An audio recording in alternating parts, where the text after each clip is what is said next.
नमस्कार, good morning. केम छो बधा मजा में जशो। આપણે ખેતરમાં આવ્યા હે ભાઈ। આ જુઓ, આ તમને શું દેખાય? ફૂલ દેખાય કમ્પ્લેટ, પણ આ ખરેખર ફૂલ નથી। આ મારો ગાય ભેંસ માટે ચારો કરેલો છે। હવે મને એ સમજાતું નથી કે ભાઈ આ ચારો જે કર્યો છે મેં એ ખરેખર ચીકુડી કહેવામાં આવે। બતાવું તમને। એના ચીકુડી એટલે કે જો કાયદેસર આવા એના પાંદડા હોય, એની જગ્યા પર આવા ડાળા થઈ ગયા, આ ઝાડ જેવો થવા મળે।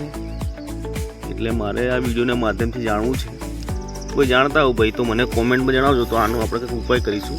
જુઓ, આ ઝાડ ઉછળતા હોય ને એવું થઈ જાય છે। ઝાડ ઉછળતા પછી આ ફૂલો લાગે, કેમ કે આ ખાવામાં મજા નહીં આવતો પછી, અને આ સુકાઈ જાય, વધુ ટાઈમ રહેતો નથી, બરાબર। તો આની શું દવા મારે કરવી, બરાબર, એનો મને કોઈ ઉપાય બતાવો। ગુજરાતની અંદર બહુ મોટા મોટા ખેડૂતો સેલિબ્રિટી છે, બરાબર, તો જાણતા હોય તો જરા કોમેન્ટ કરીને મને જણાવજો ભાઈ, બરાબર। આવા ફૂલો બી આવી ગયા છે, જો આમ ઘરની આગળ તો હોય ને તો ગજબ લાગે।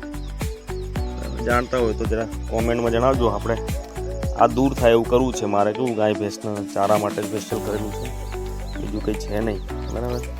જય જવાન, જય કિસાન, જય ખેડૂત, જય જય ગરવી ગુજરાત।